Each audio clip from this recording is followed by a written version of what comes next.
Power up. Welcome to Energypreneurs, where I bring to you the exciting new opportunities in solar power, battery, and electric cars. I'm your host, Sohel Hasni. I have been tracking and analyzing these technologies on LinkedIn and Twitter for more than 10 years. Now we meet on podcast. Power sector is going through a paradigm shift. When I joined State Electricity Commission of Victoria as a junior engineer almost 40 years back, power is to be centrally generated, distributed through transmission and distribution network, reaching individual people's house. And that flow always was one direction. And mostly those power were generated, at least in Australia, maybe 70% of the cases in the world with coal. Now today, everything is changed.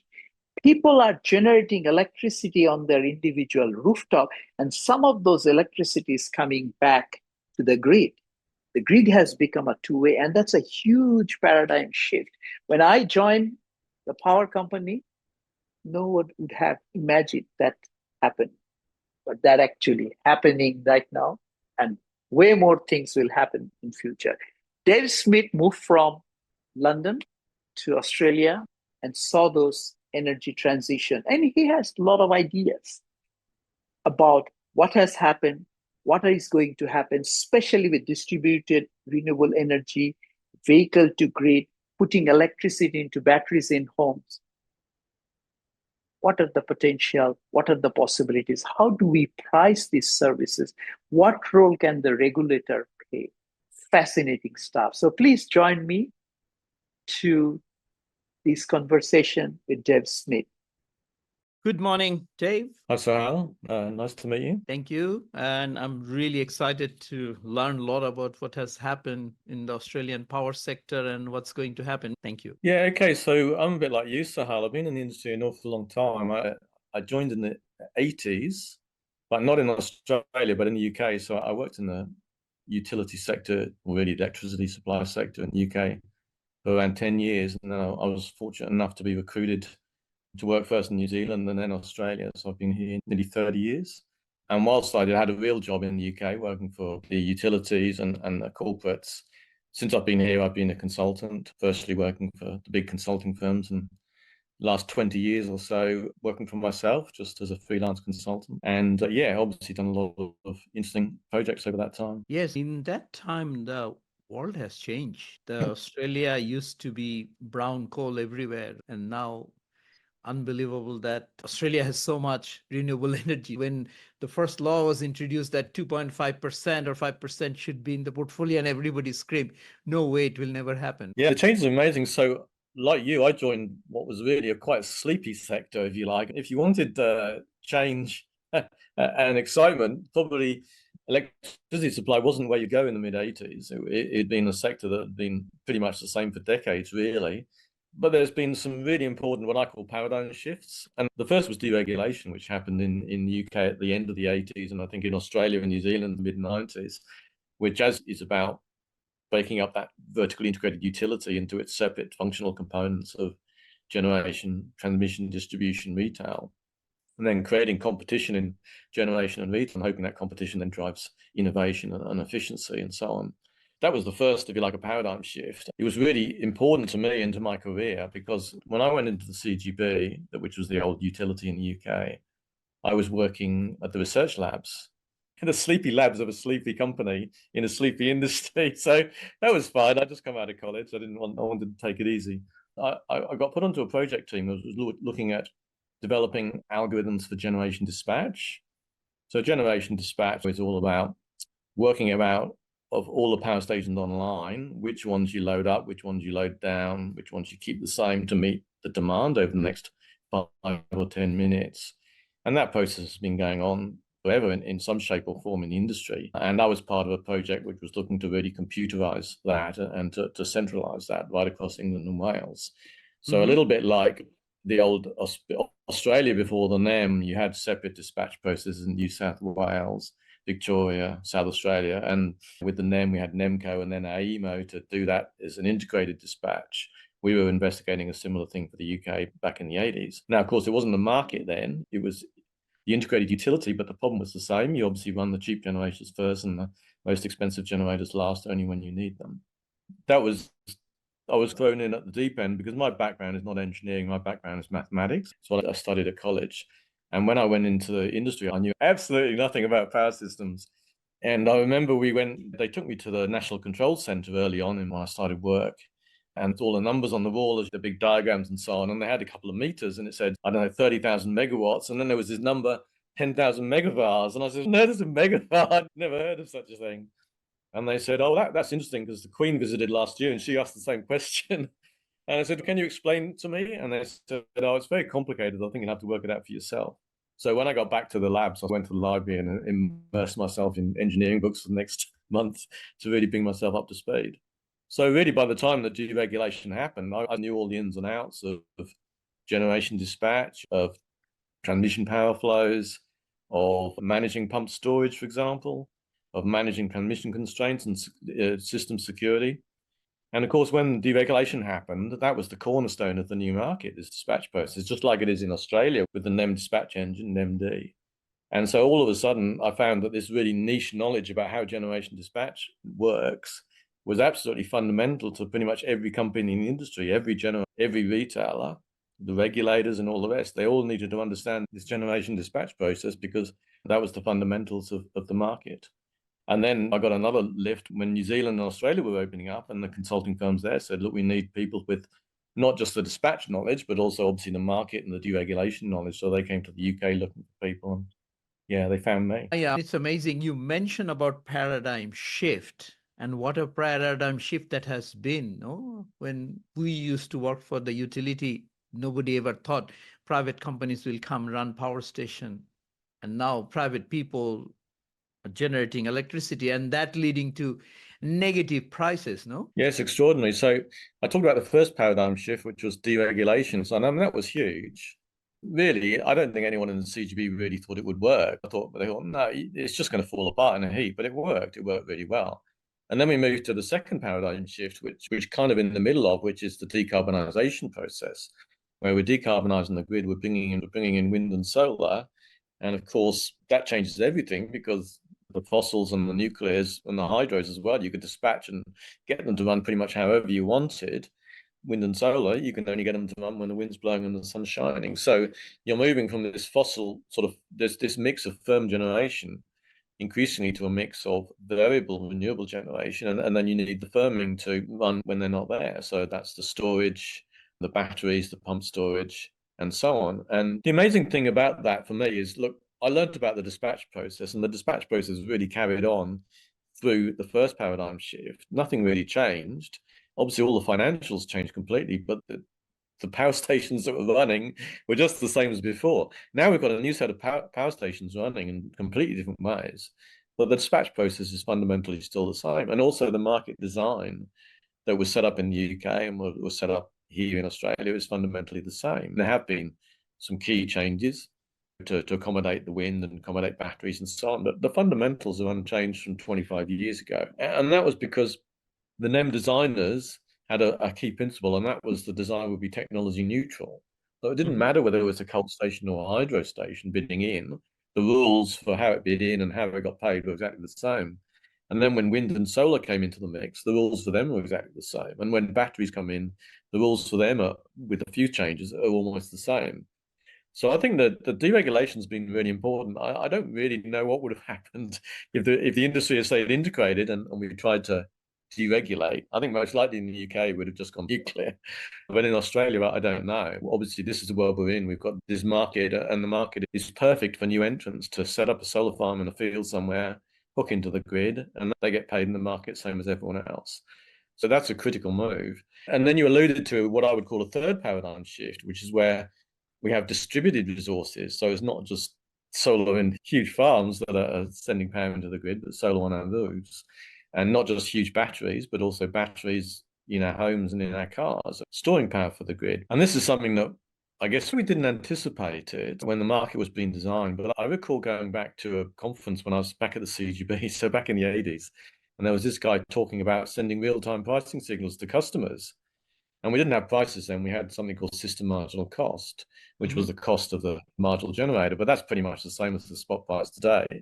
And the idea was you send your price signal to the customer and they can decide what to do rather than have all these intermediate system operator and retailer and all the rest deciding between you and that. So I thought that sounds absolutely right. I don't suppose I'll ever see it happen. And sort of 30 years later, now I'm on exactly that situation with Amber Electric, sends you the spot price on the market, and you decide how you want to respond. And no intermediating retailer saying this is the tariff you get. It's just this is the spot price. Do what you want with it. That's going to be really important for me. I don't have a battery. I don't have an EV. I've got solar, but there's not a lot I can do if the price goes to $10,000 like it does from time to time, except sit in the cold and dark or pay the price.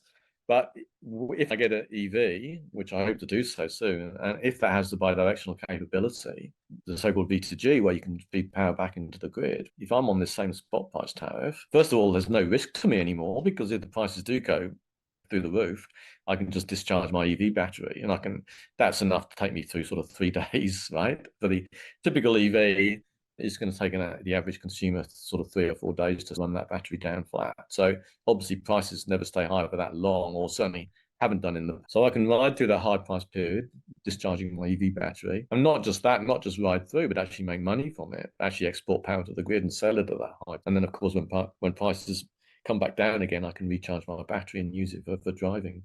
So I think this is a huge third paradigm shift, seeing consumers with these resources. They don't have to all go on spot price, but these resources that can respond to price changes, whether they're batteries or EVs or even smart devices in the room, like in the home, like water heating.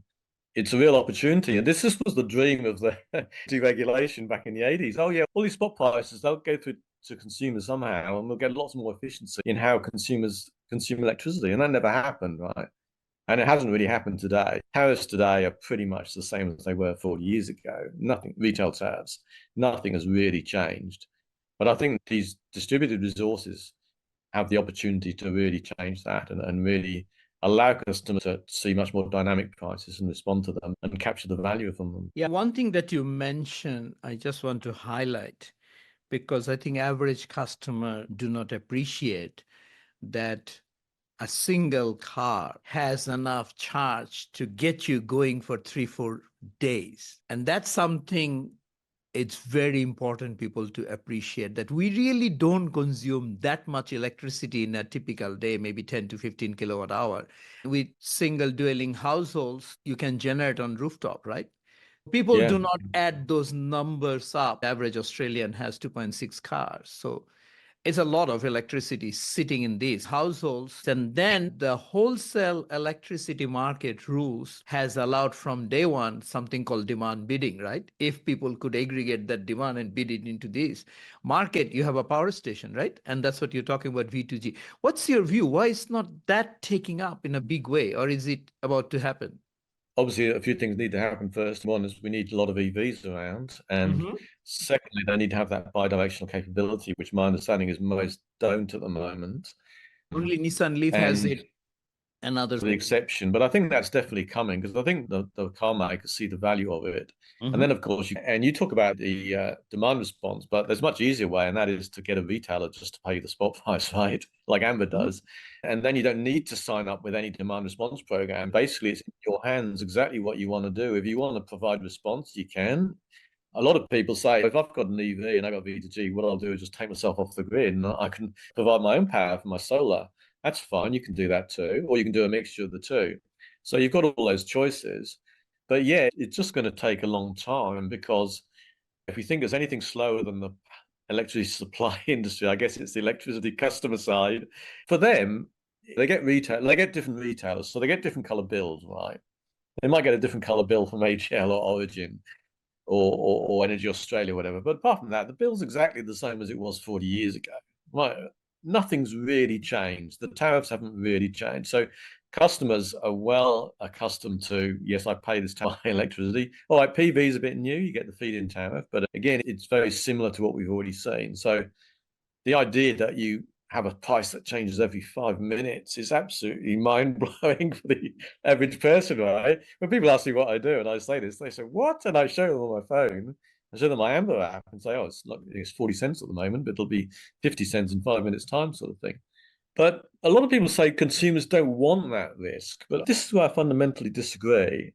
Consumers don't want downside risk. Okay, what you don't want is to open your bill and suddenly it's 5 times higher than it was last month, although that really never happens, but even double, say. Australians love upside risk, right? You look at Australians with the pokies and the horses and all the sports bet. Australians are renowned for upside risk and loss. And what happens with V2G and the EV, that downside risk of being on spot price turns into upside risk.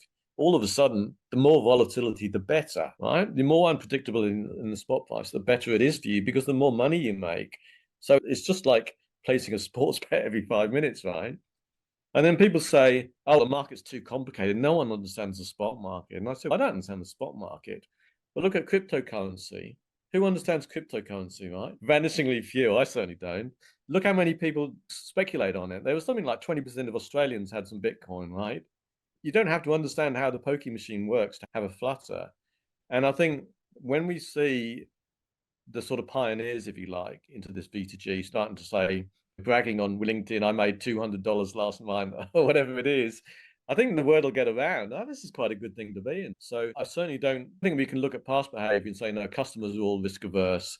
They don't want complexity. They want a simple tariff. I'm sure a lot of customers will want that. But I'm sure there'll be some of these pioneers in the future moving into the mainstream that says, yes, look, this is a great way to operate. Cut out the retailer. We don't need a retailer. They're just adding cost, right? Just deal directly with the market, just like you do at the stock exchange. You buy and sell shares at the spot price. It's no different to that. Yeah, and then you will have companies like, I think the name was Yamaza Seafood during Victorian privatization. This company was making more money and getting headlines just very early days. They had a retail license. Every time price was going up, shut down, everybody go to the beach, and they were making a lot of money because they had those contracts. Yeah, that's right. I'd forgotten about them, actually. So they were the one and only, weren't they? And the rules were set up to say, look, as a customer, certainly as a large customer, you can actually join them yourself if you want to and buy a spot price. Nobody did that. And as I say, you don't need to do that. You can do it through a retailer like Amber. And I think of those like a broker, like you had at the stock exchange. You're not a member of the stock exchange to trade shares, but you trade through a broker. And similarly, I can trade with the spot market through Amber as a broker. Yes, Can nobody you will explain what Amber is providing for my international guests? It's a bit more on what's happening there. So there's a few other models around the world. I can't remember those names, but the idea is they are just a broker. So they are just basically buying the electricity at the spot price, as all retailers do. They all have to buy electricity at the spot price in the wholesale market.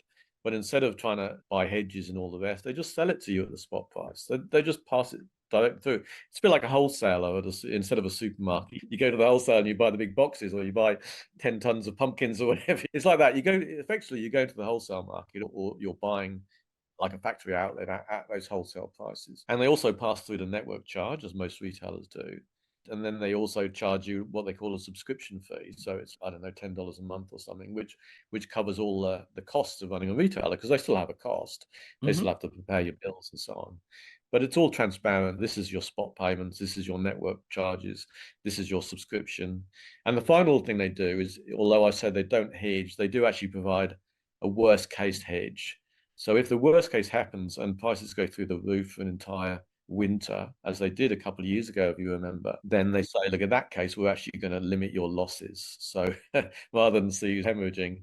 And that's very important as well, because if you recall, they had similar retailers in Texas, in ERCOT, during the winter storm they had there, and they had customers racking up on the spot price, like Amber, racking up bills of sort of $20,000 and these sort of things. So that gave this sort of retailing a bad name. So though Amber do put a limit on how much you can lose. So let me understand. Electricity retailer who's basically saying, okay, there is a bunch of customers who are happy to be directly exposed to the wholesale market risks.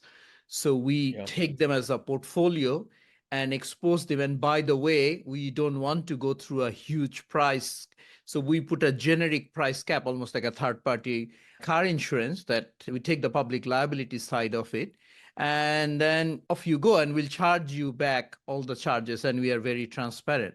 So they are letting people to be mini retailers within the umbrella of a large retailer, no? Yeah, and it is almost a little bit like that when you think of all the resources you've got. In the future, when you do have your EV and your EV battery and obviously solar on your roof, a lot of people have that. And you'll have smart devices in your home, so maybe your hot water can be switched around, and even things like your aircon and your heating. You know what I do if the price goes to $10,000, I say I can withstand like a little bit colder in the winter, or a little bit hotter. So even those things, I do it manually at the moment because I don't have the IT smarts to set up a system. But once you've got smart devices, they can all do that. So you're almost running your mini portfolio. You're almost a mini generator running your portfolio and saying, yeah, I'll use my battery here, I'll use my EV here, I'll use my PV here to supply. And anything extra, I export to the grid. So I'm like a trader with the market. Sometimes I'm selling to the market. Sometimes I'm buying from the market. Yeah, this is the ultimate price signal that you talked about, right? Going to individual appliances level, right? And there's one fly in the ointment, and there's one thing that's stopping this really reach its potential, and that is the fact that the wholesale spot price or the energy price in my bill is probably less than half of my bill. The other half is network charges, and then there's a little bit extra for the retailer, like I say, whether that's a subscription charge like Amber or hidden in the tariff for most retailers.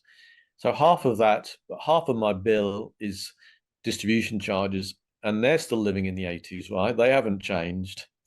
Their tariff is almost identical to what I saw when I worked for a retailer distributor in the UK, and our tariff was almost identical. Time of use tariff, like we've had for decades.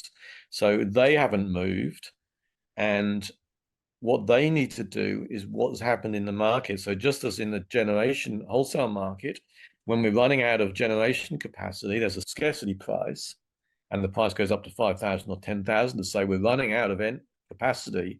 You've got to stop using more power, right? That's the signal. Similar thing with the distribution network. When it's on the hottest day of the year, when the transformers are melting down in the distribution network, they should be sending out a signal. We're running out of network capacity. We need to set a scarcity price in some way to signal to customers, we really need you to conserve power at this time. And you can call that a critical peak charge or congestion charge or coincident peak charge. There's lots of different ways of formulating it, but that's what you need. Because what we've had in the past with distribution is low. In the last 10 or 20 years, lots of people have had aircon, and of course that runs very low for a lot of the year, but for that hottest day of the year is running flat out. And every distribution network has to be sized to cover that hottest day. So we find that 20-30% of distribution capacity is only used a handful of days a year. It's a huge waste of money. And if you just said to customers, look, we can continue to supply you, but it's going to cost you $1,000 a megawatt hour, $1 a unit, or $10 a unit, then sure, some people say, I don't mind, I just want to stay cool. But others will say, okay, yeah, I'm going to turn the thermostat up a bit. I can cope with 25 or 28 degrees C rather than 21. And all of a sudden you find 20 or 30% of that network capacity is not necessary. And now you move into the new paradigm of people with EVs, and they say, actually, I can cut my usage to zero because I can discharge my EV. So not only can I not, so I can actually save you building any extra network capacity at all. And this is a really important point because you hear all these alarmists saying all this extra EV load is going to fry the grid because everyone's going to plug in their EV when they get home, and that's going to just add to the peak network flows. What I say is, well, that will happen because you don't have the right tariffs. But if you have these dynamic tariffs, which say a few days a year, a critical peak, we really need you to cut your usage, then we're going to have everyone with EVs saying, we'll sell power back to you and we'll make money and you'll have your network protected. So this is the big unfinished business in the NEM and in markets across the world. We just need distribution to get up and set their tariffs in a dynamic way to reflect the real costs, right? One thing we all know with market design is a market has to respect the laws of physics, otherwise it won't work. But distribution tariffs don't respect the laws of physics. They just say it's the same price day in, day out, right?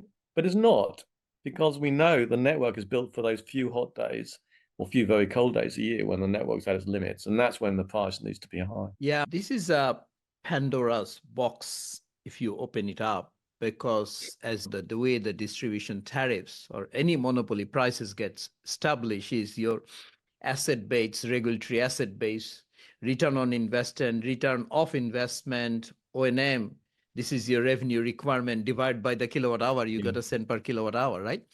Now, Yeah. the point that you make, I have a big question on that because time of use changing, and you have built up all those distribution network to an extent, some transmission reinforcement as well, just to serve those air conditioning load in few hours during summer. And suddenly that load with technology elapses to your batteries or somewhere else. What do you do with this potential stranded asset? Who pays for those?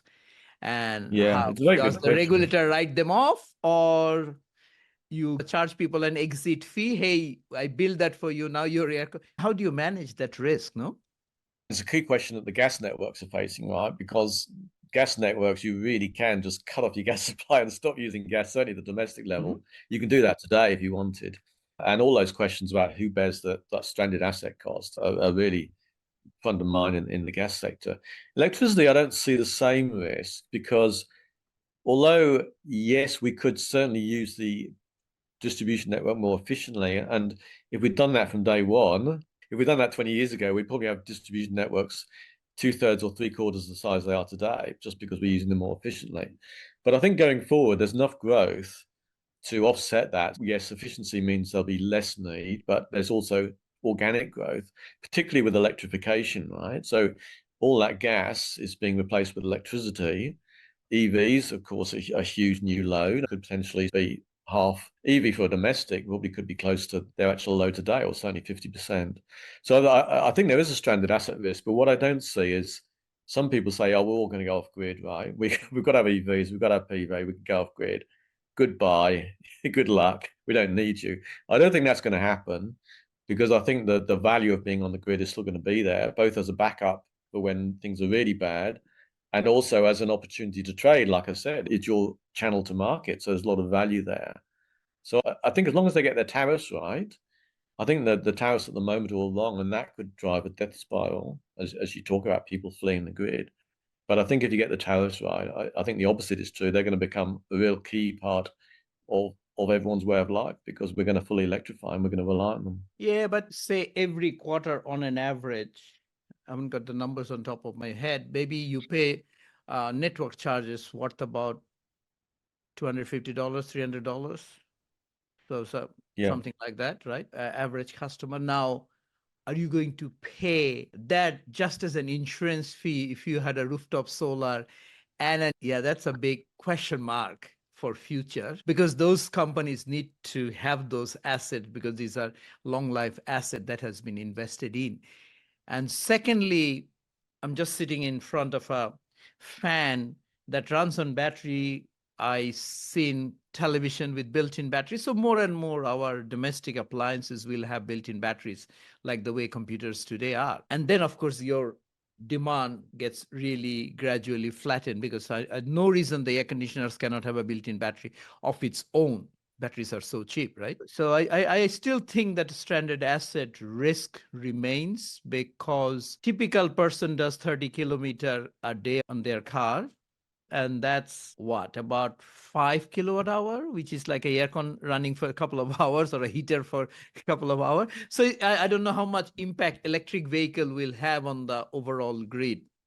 Maybe, of course, large cars and trains and everything else, but domestic level, I'm not sure. It's a good point. And you look at that $300, and I would say to you, if I had V2G, I could make that money in an evening, right? One evening, easily. Because you got the $10,000 price, that's $10 a unit. I can be exporting 10 kilowatts for 3 hours. That's $300 of my EV. So that's where I see the value in trading. And PV maybe not, because most of the time it's there, the price isn't worth much, but certainly with the EV. So yes, look, there's certainly a future view of the world where people say, what am I getting for my $300, right? I'm just going to disconnect. And maybe there is some sort of protection if the worst comes to the worst.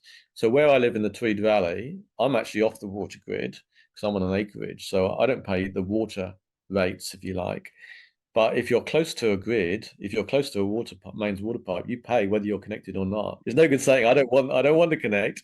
But it doesn't matter, you pay anyway. It might come to that. The worst comes to the worst. It might be not the entire charge, but if you like, the sunk cost to say this grid was built for you, if you like. Maybe you can get off it now, but there's still that cost that was spent in good faith. So maybe that's the way to do it. But I just don't see it coming to that. I do see so much value, both as the trading opportunity and as the backup for the worst case. Yes, I don't know, if you're on holiday and there's no one home, there's nothing to keep your fridges running, or if it's a worst Dunkelflaute imaginable and the sun doesn't shine for a week and your batteries are run down. The great thing about an EV is you can always drive to a charger and recharge it, then drive back home again. So even the worst case might not leave you short of power. But I think just that security, I think, will be worth a small amount. Yeah, then there you have the V2Ls of the world. Even if your EV doesn't have, you can go to your friend saying, hey, can I get a charge 20 kilowatt on my car so that I can connect my house back? That technology is here today. So you disconnect and avoid that $300 charge. Your friend is still connected. He's paying the $300 charge. Then you rock up and say, by the way, no, what I'm saying, these are the market potential. Okay. When the first mobile came in, I had this big argument as an early adopter. I had a phone in early 90s, the big Nokia Mobile, and people say, this is a toy. And who uses it? Why you need? And look where the world is today. You ask some people landline, they say, what is a landline again? Anyway, we can worry about that, but there are a lot of fun coming this way. But one point though, the value of lost load is $10,000, but that will gradually go because that's an outcome of huge volatility, supply demand mismatch. As more and more people have storage in the system, I think that volatility will come down quite a bit. So early days, maybe this is the opportunity to make money, but may not be for too long, no? That raises a really interesting question, which is, okay, look, I might have all this response with V2G and not the thousands like me, but how does the market know about this, right? Because the way the price is set is based on the dispatch of wholesale generation and based on their bids. And so the wholesale, the AEMO and the NEMD will say, we're running out of generation capacity and people are bidding at 15,000 and that will set the price. And then people like me will say, hang on a second, that's a great price. I'm going to supply power. So all of a sudden the demand's going to drop away and you're going to get some really weird outcomes. You expect a high demand and then it drops away and then the price crashes because the demand's dropped. So then everyone switches off and the demand goes up again. And this is something I'm working on for the AMC recently about a model to actually integrate this response into the wholesale market, into the price setting mechanism. Not to say that you're dispatching me, but to say that it's factoring that price response into the price setting mechanism. And I agree, if you can do that, then a lot of that volatility we see today will go away. And yes, look, no one's going to be making loads of money because always people will enter the market and the returns will diminish. So I think the business model is still there, but yeah, maybe not as exciting as if you get in first. Yeah. So I think for my international audience, what we just discussed or have been discussing in Australian context, most of Asia is far away from that. People still cannot decipher their unbundled electricity tariff. In countries like Philippines, it's given, you just take it, right? Wholesale market. Yeah.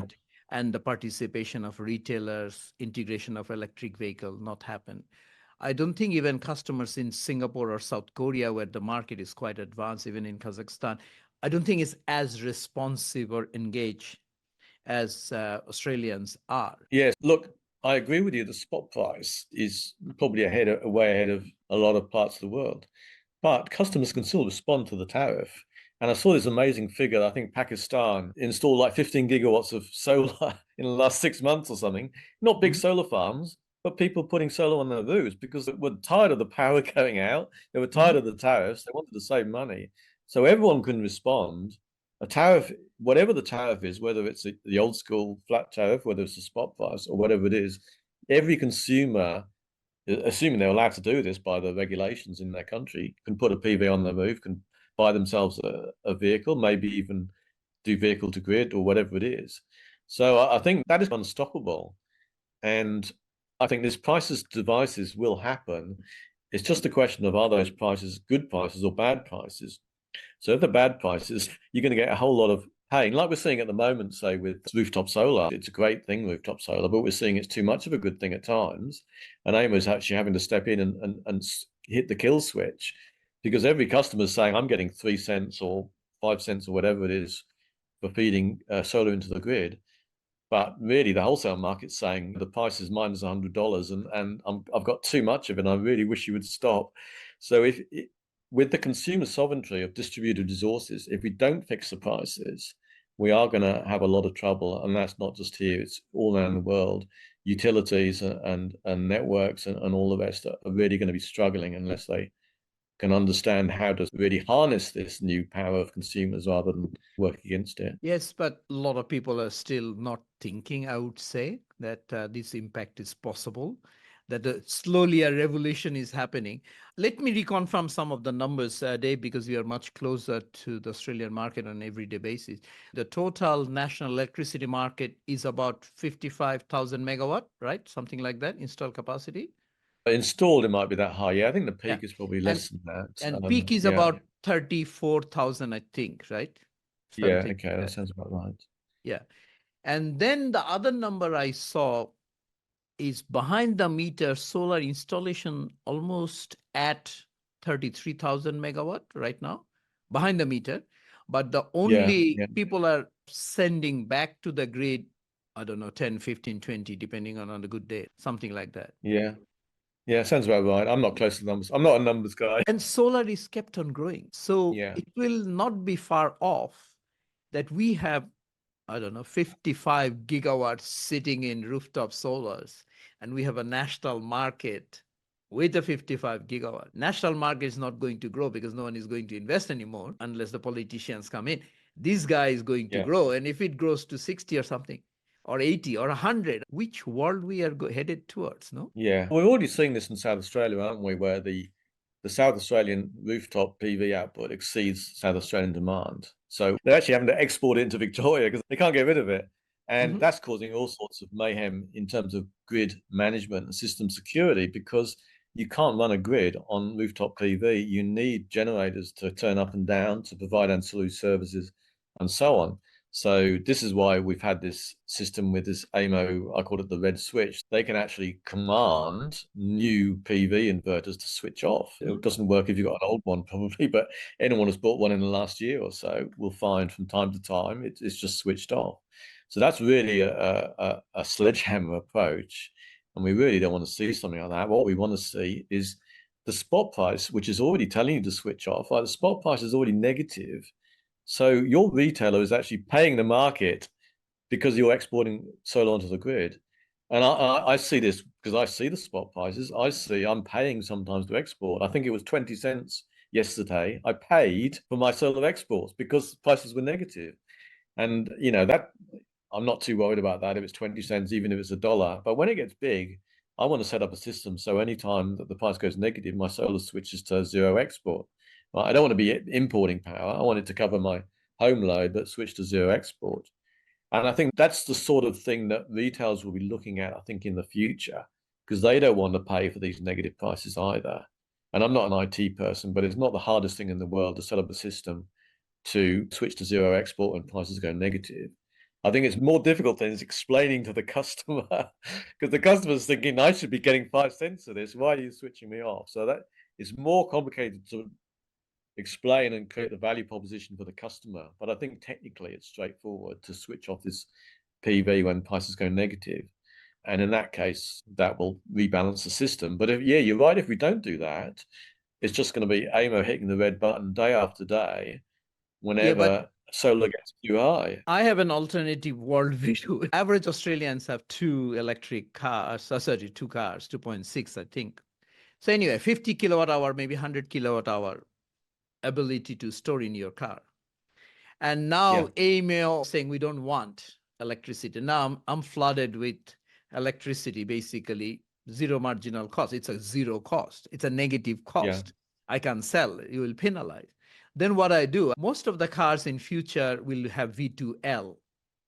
So I can basically take that electricity and dump it somewhere in a community battery, then someone else can come and buy, right? So you can almost theoretically create a separate network market in the distribution. You can easily now with the WhatsApp group and others saying, listen, I have 100 megawatt hour or even it can be that big, like 100 containers. Somebody set it up saying all your electricity, spare, induction charge, come here, park, have a party, watch a movie, drive in theater, and I sucker your electricity out from your car, and you do a trade-in. You basically bypass the distribution company. Technically possible, whether it will happen or not. So that brings back to the stranded asset risk, no? And I think it's along what you say. What I see happening is we're talking about, I've been talking about V2G on the basis that I've got a garage to plug my EV in when I get an EV. But a lot of people obviously don't have off-street parking. So they'll be reliant on street parking. And I think street parking and street charging. So I think increasingly we'll see, first of all, street chargers pop up everywhere, but then street V2G. So it won't just be a matter of you plug in to charge. It will be you plug in and you'll be V2G and you'll be making money, whether that's then to help manage the distribution network or to, as you say, to help balance the grid. Either way, it's all going to help. And certainly everywhere a car is plugged in during the solar peak, there's an opportunity for them to charge up their batteries. I think we're seeing this in the US, they're doing with school buses. It's a big new thing with school buses. Using those obviously to transport school kids, start and end of school, but also then use during the day, charging their batteries up on the cheap power and then discharging over the evening peak.